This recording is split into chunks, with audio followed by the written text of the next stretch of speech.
Olá pessoal, meu nome é Caio Meu nome é Ana Beatriz. E meu nome é Ana Carolina. e no episódio de hoje do EcoCast Conversas Sustentáveis, nós iremos falar sobre a Conferência de Estocolmo, que ela foi uma importante marco para o desenvolvimento do mundo como conhecemos hoje. Para essa conversa, nós trouxemos a professora e doutora em Direito Ambiental Internacional, formada pela Universidade Católica de Santos, doutora Adriana Machado. Boa tarde a todos, é um prazer imenso estar com vocês, contribuindo para um tema que me é tão caro e auxiliando aí no que for possível para divulgar melhor essa temática que é fundamental para a sadia qualidade de vida de todos nós. Professora, a gente quer primeiramente agradecer pela sua presença, pela disponibilidade do seu tempo. E para introduzir esse podcast, para iniciar essa conversa, a senhora poderia falar para a gente um pouquinho sobre qual foi a influência da Conferência de Estocolmo no desenvolvimento ambiental do mundo? Bem, sim, lógico, com prazer. A Conferência de Estocolmo, realizada na Suécia em 1972, ela desempenhou um papel fundamental no âmbito do desenvolvimento ambiental global. Ela contribuiu, assim, para a divulgação e despertar de diversos temas, como o reconhecimento global da questão ambiental. Isso fez com que o tema meio ambiente fosse inserido no que chamamos de agenda internacional, o que depois repercutiu nas agendas nacionais dos estados que participam aí do que chamamos de Declaração do Meio Ambiente, que surge também em razão da Conferência de Estocolmo. É a Conferência das Nações Unidas sobre Meio Ambiente Humano. Ao lado disso, nós vamos ter a importante criação de um programa das Nações Unidas voltado ao meio ambiente, que é o PNUMA. E por esse programa aí vai se desenvolver todo um olhar voltado a questões estritamente ambientais. Ao lado disso, aí, o desenvolvimento de vários acordos internacionais, todo um fomento para que na agenda nacional essas questões fossem trazidas, também é marcante na Conferência de Estocolmo. Professora, o Caio falou um pouquinho sobre a influência de Estocolmo, né, no meio ambiente, nas políticas, e a senhora citou essa influência prática, mas a gente sabe que toda influência ela tem desafios. Ela enfrenta desafios, ainda mais quando a gente fala do global, do geral. Então, eu queria pedir para a senhora falar um pouquinho dos principais desafios enfrentados pelos Estados-membros, que foram os participantes da Conferência de Estocolmo. Então está certo. Acredito que tenham sido 113 estados envolvidos aí nessa conferência, salvo o melhor juízo, e o principal embate verificado nesta conferência se deu entre divergências colocadas entre países desenvolvidos e em desenvolvimento. Isso porque os países desenvolvidos já tinham uma percepção muito forte da necessidade de proteção ambiental, de preservação, e, portanto, apregoavam um freio maior, não é? Uma restrição maior ao desenvolvimento econômico. E esse foi o ponto de maior divergência, porque os países em desenvolvimento precisavam crescer economicamente. E como não tinha uma percepção muito desenvolvida e afinada da necessidade de uma sadia qualidade de vida para a sobrevivência de todos, lutavam em posição totalmente antagônica, oposta, no sentido de crescimento industrial. Esse foi o maior embate encontrado, que ganhou muita voz aí por conta de uma imprecisão de dados e conhecimento científico por parte desses países em desenvolvimento, e por trás disso sempre há a questão de uma prioridade econômica acima da ambiental, quando na verdade é o equilíbrio entre esses dois eixos que fará com que a sobrevivência humana seja preservada. Falando agora sobre o impacto da Conferência de Estocolmo na elaboração de políticas ambientais, qual foi o papel de conscientização dessa política nas questões? Bom, primeiramente, ela cria a Declaração da Conferência Nacional das Nações Unidas sobre o Meio Ambiente Humano. E, por meio dessa declaração, há o reconhecimento ao direito humano a um meio ambiente de qualidade. Isso gera um choque de realidade ambiental e provoca, por parte da sociedade civil, organizações governamentais e até não governamentais, um despertar para as questões que envolvem poluição, políticas ambientais, e que tem, assim, como questão de pano de fundo, poluição, dentre outras. Frente a essa conscientização, a senhora pode falar um pouco mais sobre qual foi o impulsionamento na necessidade de proteger o meio ambiente? Na verdade, foi todo um despertar voltado aí a uma necessidade de preservação da espécie humana. O que não se restringe apenas às pessoas, mas a toda a natureza, porque com essa conferência também houve o desenvolvimento de um olhar no sentido de que se eu não tenho desenvolvimento sustentável, esse é um outro eixo fundamental para a preservação humana, não há simplesmente pessoas, não haverá mais pessoas humanas. Então, esse foi o primeiro ponto. Ao lado disso, surge também aí todo um olhar voltado para questões aí que visam conscientizar as pessoas sobre ameaças acerca de poluentes químicos orgânicos. E aí nós vamos encontrar uma grande bióloga marinha e escritora que em 1962 publica um livro chamado Primavera Silenciosa. É a Raquel Carson, e ela contribui fundamentalmente para esse despertar que acaba sendo trazido para a Conferência de Estocolmo. Já em 62, aí, Raquel relata a utilização do gás mostarda na Segunda Guerra Mundial e em outros grandes eventos marcados por guerras. E já assinala aí o grande perigo que isso traz para a humanidade, para a sua preservação.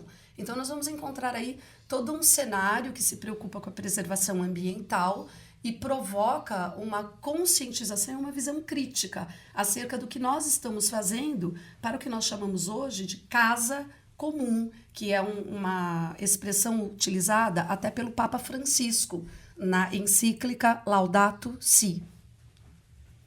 Depois de tanta influência, tanto do livro que a senhora comentou com a gente e da conferência, que foi logo após, quais foram os principais encontros entre os países para conversar sobre a questão ambiental?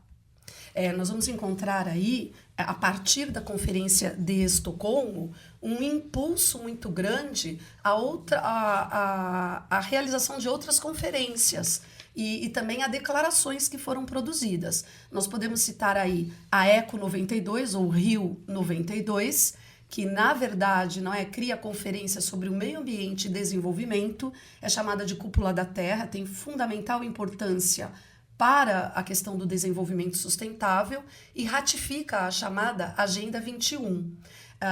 Rio +20, que também traz o compromisso aí renovado de proteção ao desenvolvimento sustentável, um olhar voltado para um equilíbrio entre atividade econômica e proteção ambiental, e Estocolmo +50, que comemora aí os 50 anos da Conferência de Estocolmo e que traz aí a importância de se destacar e evidenciar a necessidade de proteção de um planeta saudável para a prosperidade de todos e de todas, e nos coloca como responsáveis dentro do que traz aí como oportunidade para modificar esse cenário que parece tão desastroso.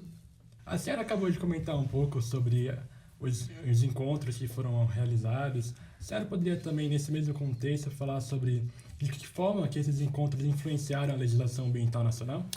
Sim, na legislação ambiental nacional, doméstica, especificamente no Brasil, nós vamos encontrar aí a Constituição Federal de 1988, que traz no artigo 225, um marco para nós, a proteção ambiental, ao estabelecer que o meio ambiente não é equilibrado, é bem de uso comum do povo e importante para todos. A preservação faz parte de um contexto em que nós somos protagonistas.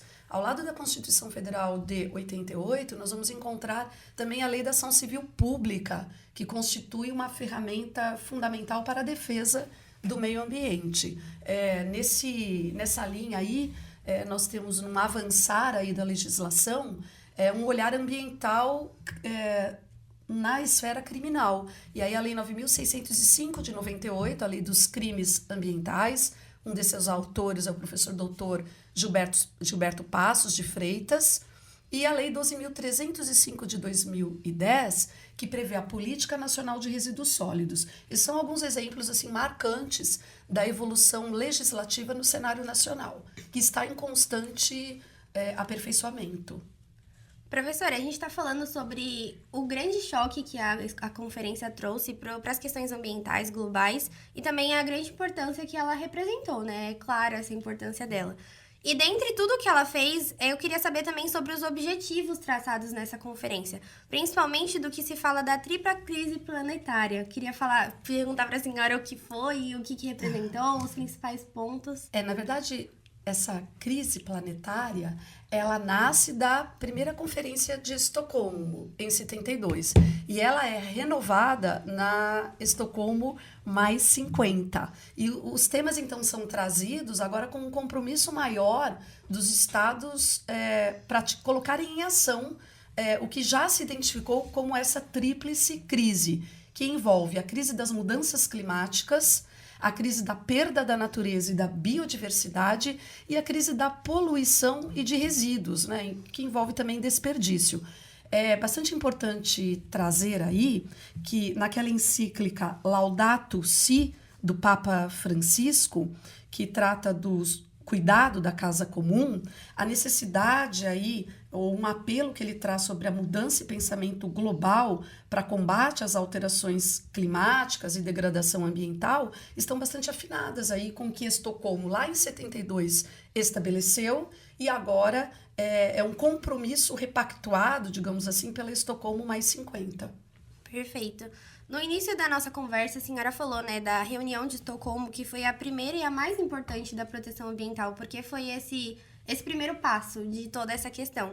E aí eu queria perguntar para a senhora se teve algum programa criado por conta da Conferência de Estocolmo, qual a importância dele, qual foi esse programa? Então sim, lá no começo nós falamos sobre a criação do primeiro programa da Organização das Nações Unidas, a ONU, especificamente voltado à proteção ambiental, que é o Programa das Nações Unidas para o Meio Ambiente, o PNUMA, e cuja preocupação ela é voltada não só à preservação e a uma sadia qualidade de vida para gerações atuais, mas por igual para gerações futuras. Nesse passo se entrelaça aí o que nós chamamos de princípio da equidade intergeracional, que informa essa preocupação aí trazida pelo PNUMA, cuja autora Edith Brown Weiss é a maior defensora, segundo a qual aí, não trazendo esse princípio aí que é, na verdade, destacado pelo PNUMA, nós formamos uma aliança comum,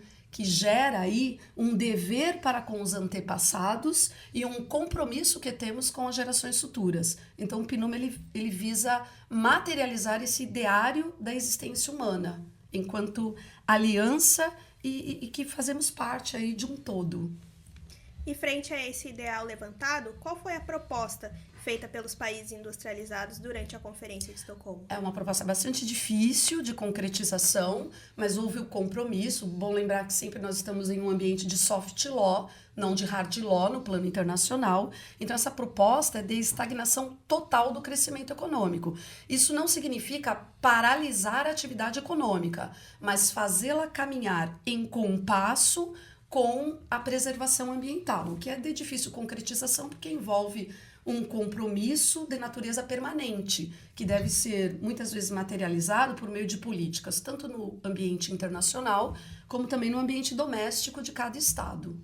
Perfeito. Até agora a gente falou sobre muita coisa no planejamento, né? A Conferência de Estocolmo, ela trouxe muitos planos, só que a gente sabe que na realidade prática é um pouco difícil de colocar. Para encerrar o nosso podcast, eu queria trazer uma questão um pouquinho polêmica, um pouquinho mais reflexiva, que é a questão justamente que a senhora estava comentando sobre a realidade diferente dos Estados-membros. Tem países muito desenvolvidos, outros poucos desenvolvidos, questões científicas, tecnológicas, econômicas. E eu queria saber o posicionamento da senhora. Essa degradação toda do meio ambiente, ela tem ligação com a economia desses Estados-membros, principalmente os que mais têm o papel econômico no aspecto global? Então, a degradação, ela tem diversas causas, mas o papel fundamental, a causa principal está nas pessoas. São elas que desencadeiam ações que não estão afinadas com a proteção ambiental, que só visavam o evoluir num plano econômico, que fazem com que estejamos hoje sofrendo alterações climáticas num crescente muitas vezes assustador. Então, nós temos essa contribuição, somos responsáveis por isso, sim. E a senhora citou até da questão da encíclica do Papa Francisco, que fala que a Mãe Terra, né, ela traz a natureza como a nossa mãe. Porque a gente sabe que o meio ambiente é o principal meio da sobrevivência. Então, a senhora acha que nessa toda discussão de proteção do meio ambiente, questões econômicas, desafios enfrentados da realidade dos Estados-membros, tem alguma solução? Sim. Uma esperança, pelo menos? Sim. Enquanto há esperança, há vida. E a esperança nos faz ter um movimento que é completamente contraposto a uma paralisia humana. Não ter esperança significa se desesperar. Isso não faz parte da natureza humana. Então, eu penso que é o momento de nos reconectarmos com a natureza, mas pensando que fazemos parte dela. Nós também somos natureza nesse sentido. Fazemos parte desta aliança e devemos respeito à nossa Mãe Terra, que é o nosso alimento para a sobrevivência. E isso tudo precisa ser objeto de ampla informação, um trabalho de natureza permanente, que só a educação ambiental e por meio de estratégias de pacificação que visam a proteção do desenvolvimento sustentável são capazes de superar. Então, talvez aí esteja a esperança a ser cultivada pelas novas gerações que já estão aí, de idade tenra, e como algo que precisa ser plantado mesmo, como uma sementinha, para nós colhermos frutos de sobrevivência, porque daqui para frente nós não teremos nem voz se não houver um meio ambiente saudável. Professora, a gente queria agradecer mais uma vez pela sua presença no nosso podcast, pelo seu tempo, por essa conversa. Em nome das Anas, eu quero agradecer por esse papo, que foi muito produtivo. E a gente gostaria de encerrar nosso podcast e convidar vocês para assistir os próximos episódios. Até mais. Muito obrigada a todos. Tchau, Até obrigada. mais. Tchau.